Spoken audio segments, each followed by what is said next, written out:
records. Step into a bold adventure. Just don't lose your grip. It's the treasure map for modern globetrotters. Discover some of Europe's record-breaking sites. On Euromax, YouTube, and now also in book form. Sometimes a seed is all you need to allow big ideas to grow. We're bringing environmental conservation to life with learning packs by Global Ideas. We will show you how climate change and environmental conservation is taking shape around the world and how we can all make a difference. Knowledge grows through sharing. Download it now for free.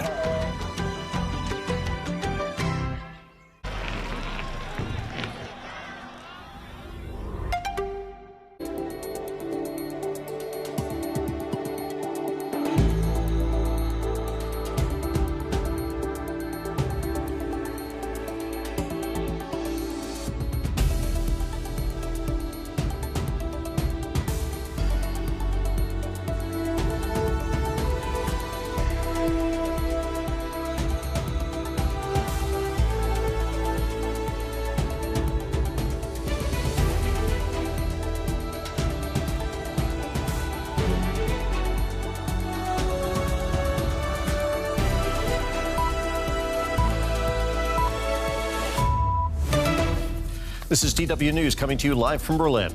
The battle for the Donbass begins as Russia announces the start of a new stage in the war. The Kremlin says capturing the eastern region is its main goal. Also on the program, our correspondent meets Ukrainians trying to rebuild their homes and their lives. Well, many of the millions of refugees who fled the war in Ukraine do not originally come from there. Among them are a number of students from other parts of the world, including Africa. Many have faced racism and discrimination as they flee the fighting. You're watching DW News. Still ahead, we catch up with the Ukrainian football team displaced by the war, now touring the world to raise money for their country's troops. But first, Ukrainians forced to leave their homeland often endure hardship and danger before reaching safety in other countries. Volunteers who bring in vital supplies and transport women and children away from the fighting can also face a perilous journey. These volunteers in Kyiv are loading this old city bus with supplies and food for the people of East Ukraine. Ralph Kuban is from Germany. He's the co-founder of IMEZ, an organization which transports people out of crisis zones. We plan to evacuate this village. We have one contact person on location. It's very close to the fighting zone, and we expect the fighting zone to expand and include this area. It's a 530-kilometer journey from Kyiv to East Ukraine. After a small breakdown and a 12-hour drive, they arrive in Losova. Things have to go quick, and they immediately start unloading. At any moment, the fighting could flare up again. The Russian troops aren't far. Evgenia is leaving her hometown with a heavy heart. Her parents want to stay. We are going because the children are suffering and crying. Warplanes are flying overhead. There are explosions. It's hopeless. I am worried about my parents. It's time to say goodbye to the last remaining men. Many women are already on their own. Their partners gone to fight for the Ukrainian army. I had my doubts because I didn't want to leave my husband behind. He is in the Territorial Defense Forces. Of course, I'm worried about him. The people leaving can only take a few personal items and a small suitcase with them. They're deeply traumatized. My children and grandchildren have fled. They went to Pulheim near Cologne, and I was alone here. I'm a school teacher, but now there are no more children to teach, so I am leaving too. Ralph Kuban ready to head back. He says one reason he wants to help the people here is that he comes from Ahrtal, an area in Germany which was recently heavily flooded. When you've lived through losing everything you own from one day to the next, you want to help others going through the same. He brings the bus to safety out of East Ukraine. It's a long drive, but tomorrow they'll be in Poland. I want to tell you now about the other stories in the headlines right now. At least 6 people have been killed in explosions near a school in the Afghan capital, Kabul. An official says hand grenades caused the blasts. The school is in a mostly Shiite Muslim neighborhood, which has previously been a target of the so-called Islamic State. Israel says its warplanes have struck the Gaza Strip in retaliation for a missile fired from the Palestinian territory. Hamas, which controls Gaza, claims Israel hit empty sites. The incident follows a weekend of violence around Jerusalem's Al-Aqsa Mosque. China is reporting another 7 COVID-19 deaths in Shanghai, a day after the first fatalities since the city went into lockdown 3 weeks ago. Authorities are enforcing a strict zero-COVID policy, which is being met with growing anger and frustration. The war in Ukraine is affecting all aspects of life, including sport. But the Football League, suspended after the invasion, Ukrainian club Shakhtar Donetsk have begun a series of charity games they're calling the Global Tour for Peace.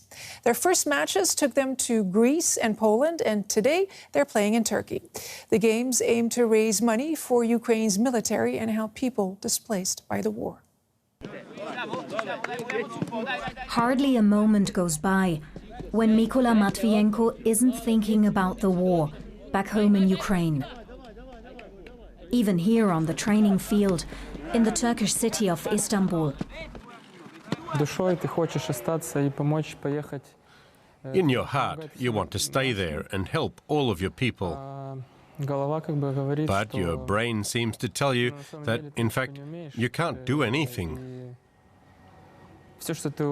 And the only thing you know how to do that can help the country is playing football. Matvienko and Shakhtar Donetsk have had to run from bombs before. In 2014, fighting between government forces and pro-Russian separatists broke out in eastern Ukraine. Shakhtar's stadium, the Donbas Arena, was badly damaged by shelling. As a young boy, I often went to the Donbas Arena, and it was my biggest dream to play at this wonderful stadium for Shakhtar Donetsk. But then the war started, and we left. Since then, Shakhtar has led a nomadic existence. They first fled to western Ukraine, then east again to Kharkiv. Eventually, the capital Kyiv became their new home. That's where Mykola Matvienko was when the Russian invasion began on February 24th. Even today, I can't believe that this has happened. I felt so worried because I didn't know what to do. And that hasn't changed. You feel so empty because you realize that your people are suffering.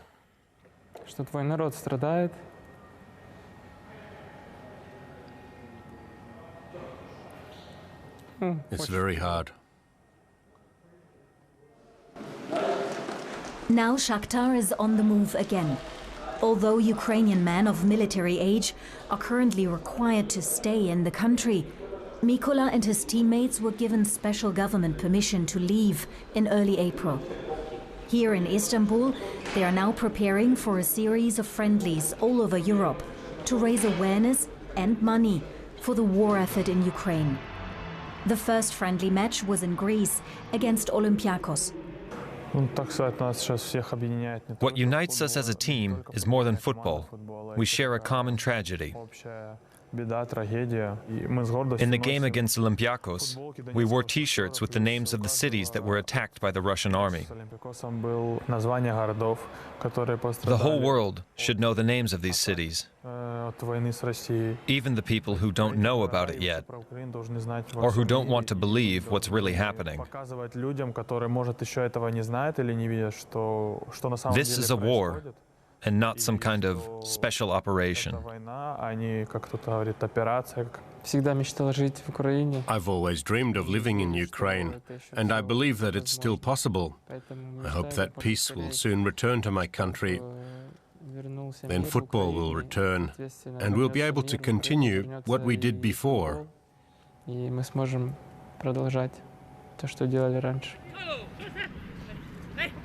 Mykola Matvienko doesn't know when that might be. He currently doesn't even know where his team will be training next month. But he says he won't give up on his big dream, to play football again one day, back home in Ukraine, in the Donbas arena.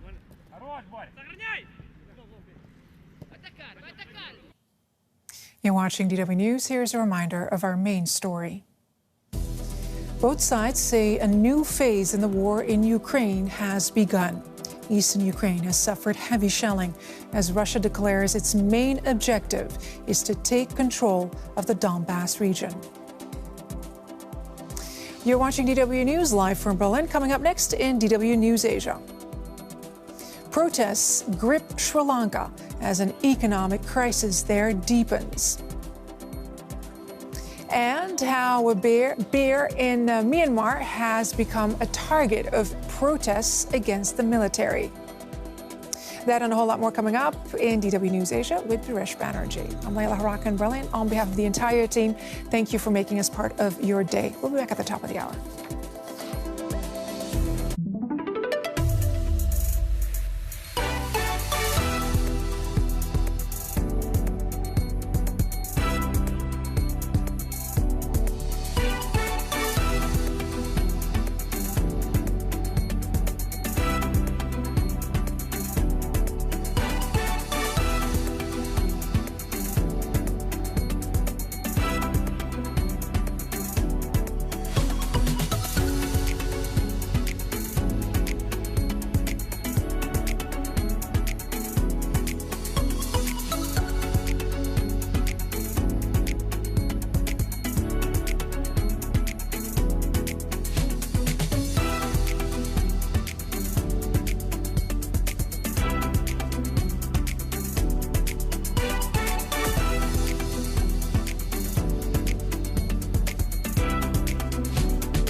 Obsessed with speed and ready to pay for it with their lives. In race cars devoid of any safety features. What drives people to the sport? High velocity, heroes and victims, the fastest Rev. on the road. In 60 minutes on DW. Is the end of the pandemic in sight? We show what it could look like. A return to a new normal.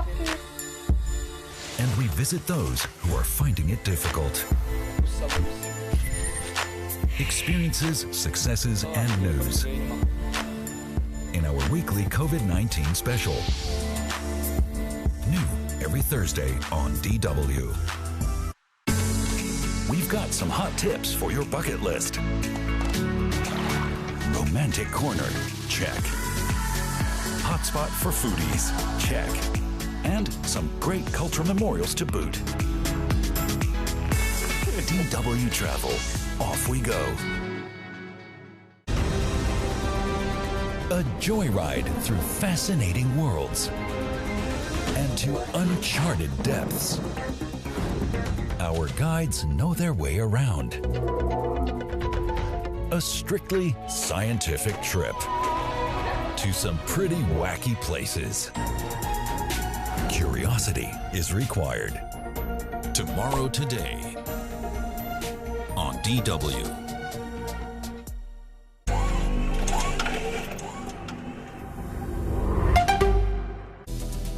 This is DW News Asia. Coming up today, Sri Lanka's rulers face the heat over the country's economic crisis.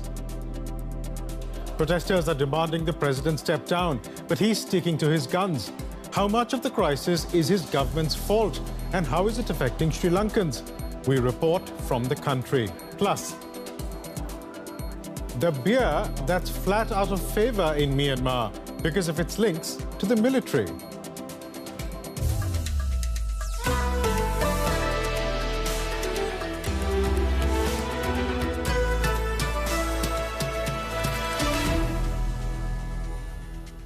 I'm Biresh Banerjee. Welcome to DW News Asia. Glad you could join us. In the past 24 hours, Sri Lankans have experienced a massive hike in fuel prices, seen a new cabinet sworn in, and heard promises of constitutional reform. The catalyst for all this, the country's worst ever economic crisis since independence in 1948. A crisis that's left Sri Lankans short of medicines, fuel, electricity, and above all, food. The country is running out of foreign exchange to pay for these essential imports. The blame for most of this is falling on economic mismanagement by the government of President Gotabaya Rajapaksa. He's resisted calls to resign, and on Monday he appointed a new cabinet. This is what he told them. I believe we should have gone to the International Monetary Fund much earlier.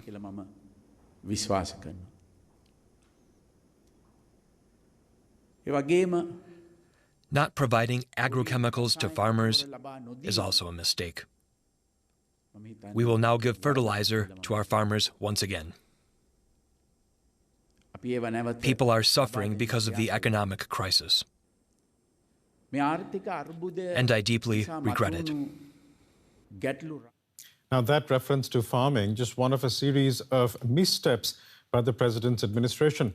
DW correspondent Manira Chaudhary was in Sri Lanka to get a sense of the other government measures that prompted this countrywide crisis. Facing acute economic distress and the wrath of its people, the Sri Lankan government finds itself in a tough spot.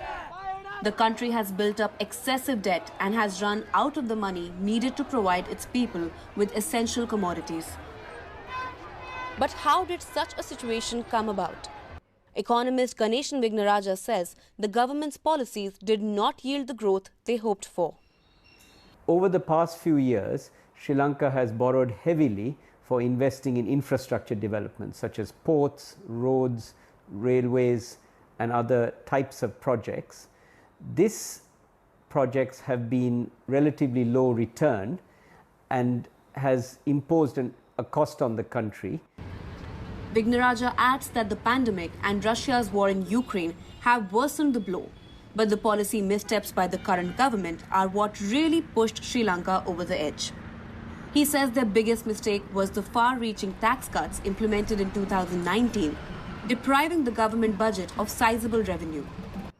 He also points to their ill-fated attempt to rapidly switch from chemical to organic fertilizers. This had a negative impact on food production and also productivity, which fell in agriculture, and is partly responsible for the present food shortages that we have. Ordinary Sri Lankans are the ones suffering now. Soaring food prices, lengthy power cuts, and hours spent queuing at fuel stations, sometimes returning empty-handed, are adding to the frustration. The healthcare system is also under pressure, hit by supply shortages and substantial price hikes for medicines. But economist Vignaraja says he is cautiously optimistic the situation can improve if the right steps are taken at the right time. Restructuring Sri Lanka's debts through proper negotiations, cutting expenditures, and long-term structural reforms to attract more foreign trade and investment. He says the measures are crucial to reassure the disappointed youth of the country. There is a massive queue outside the passport office of Sri Lankans trying to get passports. All the foreign embassies are inundated by people wanting to migrate. This will be tragic for Sri Lanka if we have our youthful population not willing to be in this country and contribute to its future. Vignaraja says times may get tougher before getting better. For now, young Sri Lankans are taking to the streets as far as the eye can see, demanding change and hope for the future. And this is what many of those in the streets have to say about the crisis that's hitting their country.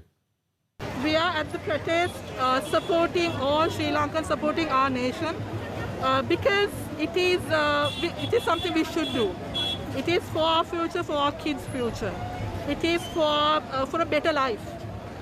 Because we are going backwards. I'm coming here to save our country from these corruption politicians. I came here to show my support for the people who are doing the protest, and also I believe that we need to do our part to stop this corruption. Last year it was we suffering from corona. This year we are suffering from economic crisis.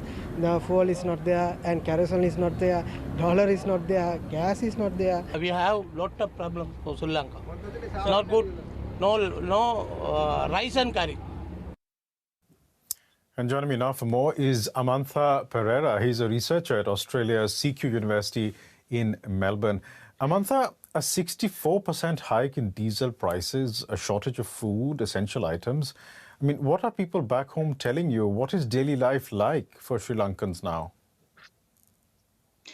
So if I were to capture daily life in one image, yesterday night, the Sri Lankan government relaxed face mask laws, where it said that people could now stop wearing face masks unless they're traveling in public transport and in indoor settings. As soon as that message came out, doctors and others started putting out messages on social media saying they were beseeching. They were saying, please do not stop wearing your face mask because you may get sick and we have run out of medicine. That is how desperate the situation back home is. People are waiting for medicine. People are waiting in queues for fuel. The price of bread, the price of a loaf of bread went up by 30% overnight. So these queues are getting longer, these prices are getting higher, and there is no indication that the situation will be reversed anytime soon. And we're also seeing these near continuous protests against the government, demanding that the president step down, although he's still sticking to his guns. Amantha, can the government offer people relief? Well, from what we've seen since the protest started in earnest in early April, the government has been trying to pretend or to show that they're doing something. But when you look at what's happening on the ground, the relief is not coming through to the people. The prices are not going down, the queues are not getting shorter, and the electricity cuts are still there. So the short answer to that is the government has been unable to deliver any kind of relief to the people. Will the government fall, Amantha?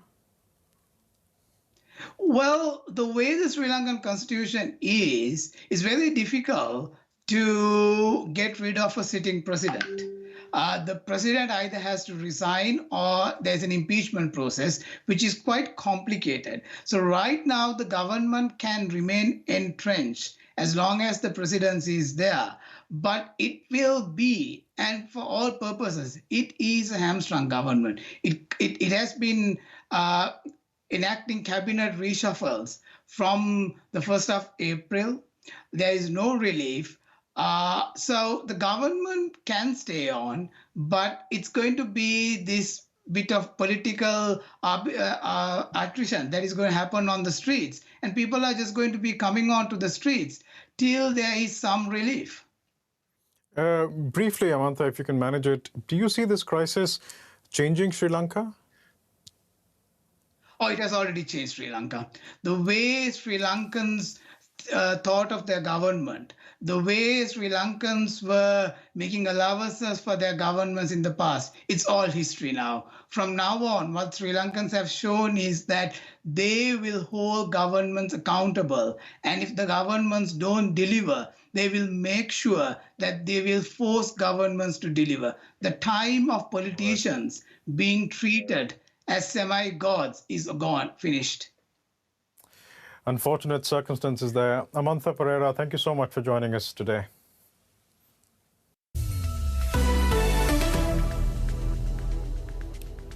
To Myanmar next, where citizens' struggle to return to democratic rule may not be making international headlines, but it's certainly very much alive.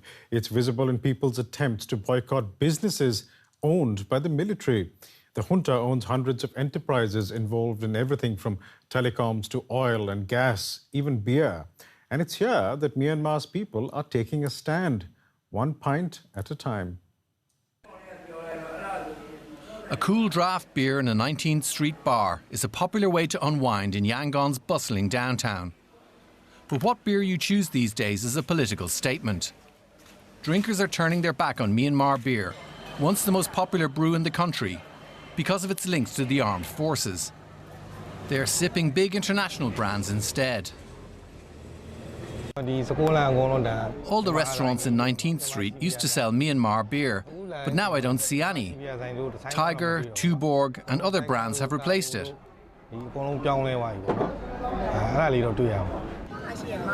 Myanmar beer was backed by the Japanese brewing giant Kirin and seen as a sign of the economic liberalisation washing into the Southeast Asian country after the military relaxed its iron grip on power in 2011.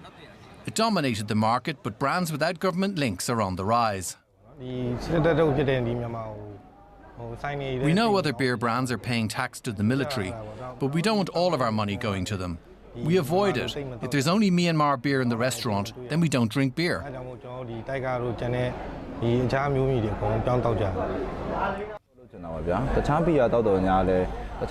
Restaurants don't sell the military's Myanmar beer, and people tend not to choose Myanmar beer anymore.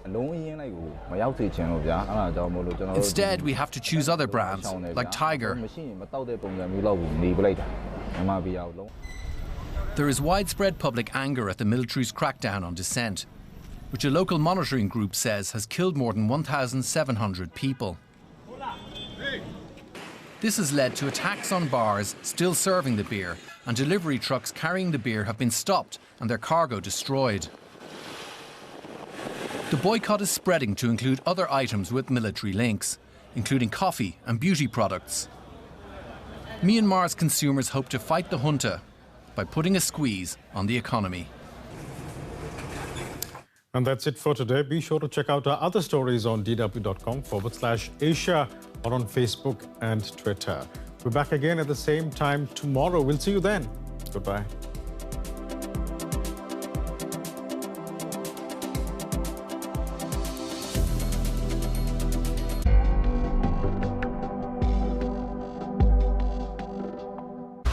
Sometimes the best things jump right out at you. Our TV highlights, fresh in your inbox every week. Snap them up. Hello guys, this is the 77%, the platform for Africa's youth to debate issues and share ideas. You know, on this channel, we are not afraid to touch on delicate topics. Africa's population is growing fast.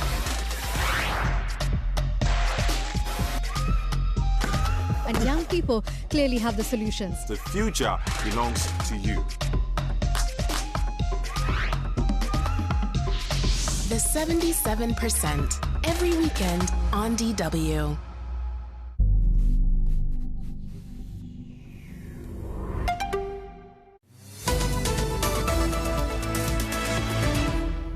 The World Bank slashes its forecast for economic growth, while its top economist warns it may have to cut its projections again as the global economy faces exceptional uncertainty amid the war in Ukraine. Also coming up, we'll look at how Lithuania became independent of Russian gas and ask an expert if the rest of the bloc could follow in the Baltic nations' footsteps. And we take you to Florida's Key West, a tropical paradise that has had enough of cruise ship tourists. I'm Chelsea Delaney in Berlin. Welcome to the show.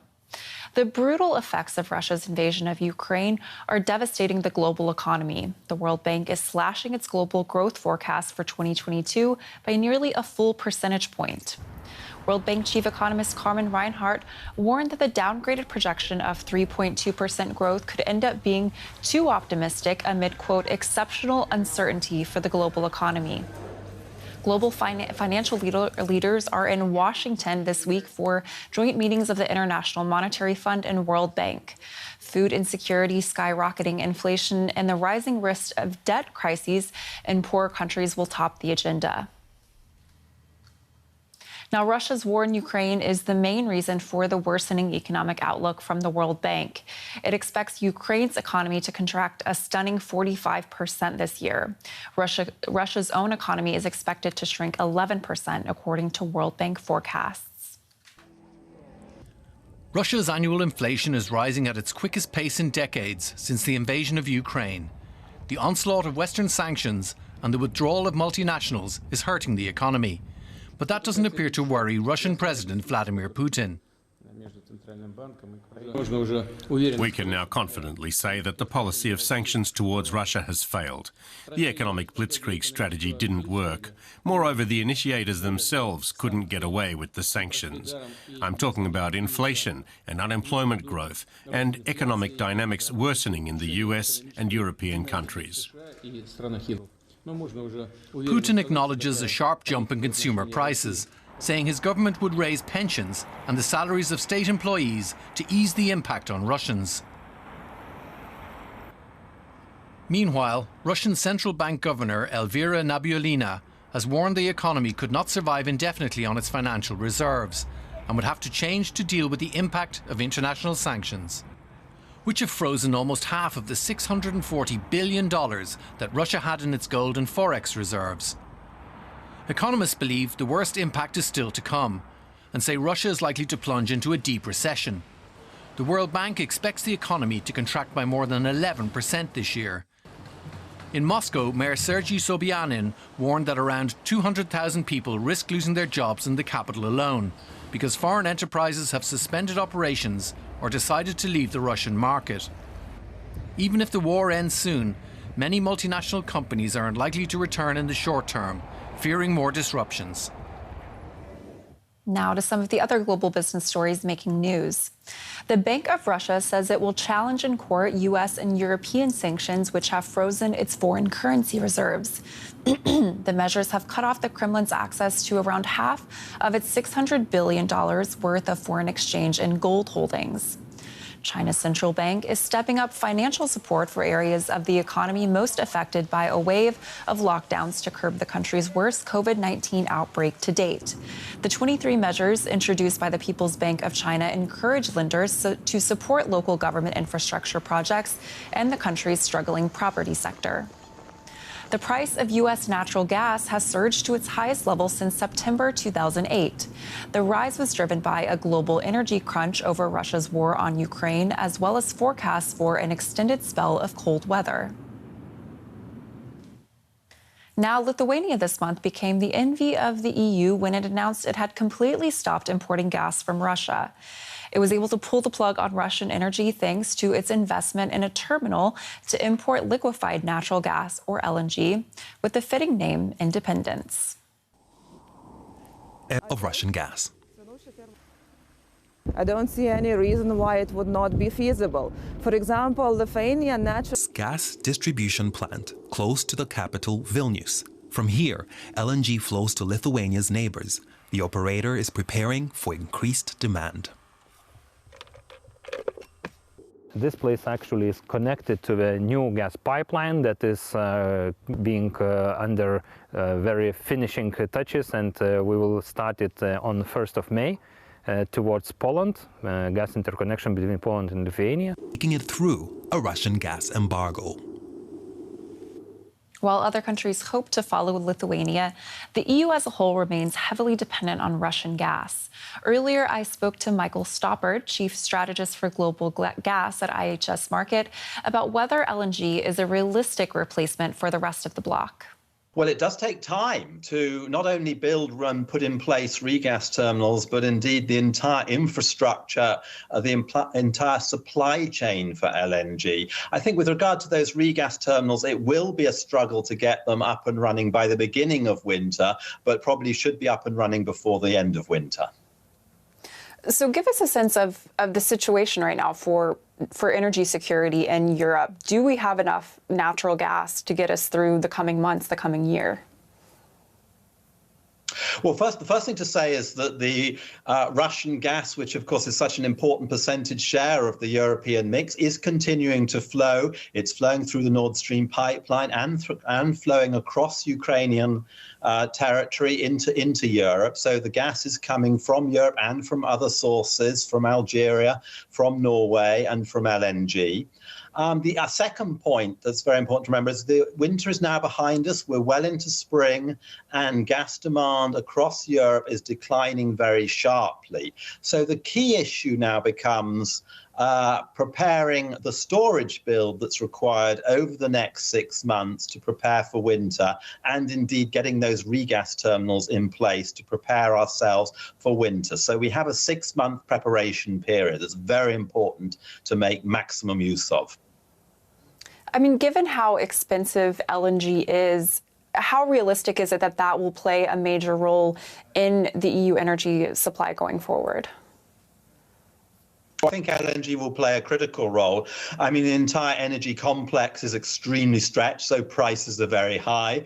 But the cost structure of LNG is well below the current very high levels. So if we get more investment, we can see competitive prices emerging. But that will take some years as we adjust from this very high level of use of Russian pipeline and we move to greater use of LNG.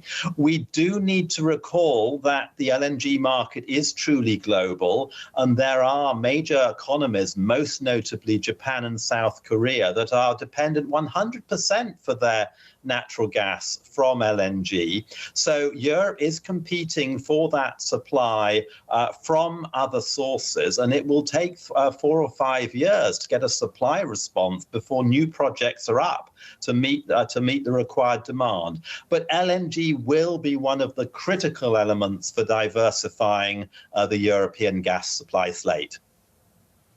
That was Michael Stoppard from IHS Markit. Now, it's a common problem for some of the most beautiful places in the world. Everyone wants to see them, but the more people come, the less attractive it is. It's a trend that the citizens of Key West have long been familiar with, and now they've put a stop to it. Palm trees on beaches, pastel-colored Victorians, and memories of Hemingway. That's what Key West used to be all about. But today, the island off the southern coast of Florida is overrun by masses of tourists spit out of giant cruise ships. Big ships do tremendous damage to our ecosystem. These ships are too large for our long, narrow ship channel, and they come through and they physically stir up the bottom. Even worse, their passengers don't do much for the local economy. They don't stay overnight. They eat on board. Among the few who do good business are the tchotchke shops selling cheap souvenirs. We needed a cruise ship because it's help to the business and help to everybody here, you know. So without a cruise ship, you can close the business, you know. Not too big a loss, some would argue, and the numbers prove that the island might be better off without the giant vessels. One of the only good things that came out of the COVID pandemic was the fact that we got to see. We got to see whether we needed cruise ships or not. We are going through one of the best years that we have ever had in the history of Key West economically in 2022 and also in 2021. And those were our years predominantly without cruise ships. For now, the city council has closed the island's 2 public docks. Only 1 private dock remains in service, and it can only host 1 vessel a day. That limits the number of tourists flooding Key West and the environmental problems caused by an industry that has grown massively for too long.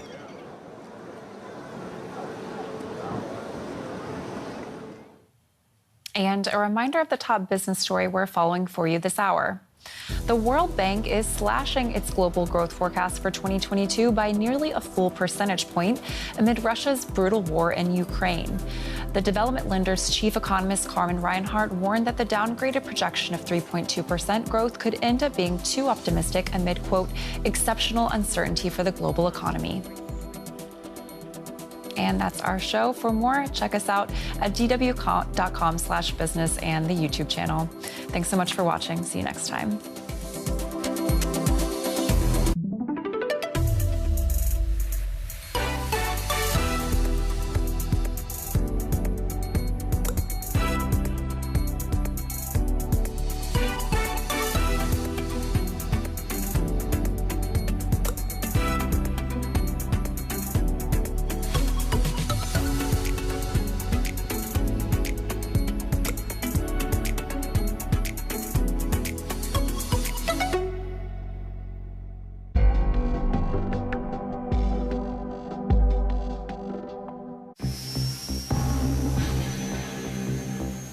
obsessed with speed, and ready to pay for it with their lives. In race cars devoid of any safety features. What drives people to the sport? High velocity. Heroes and victims. The fastest Rev. on the road. In 30 minutes on DW. One like for your sweet children.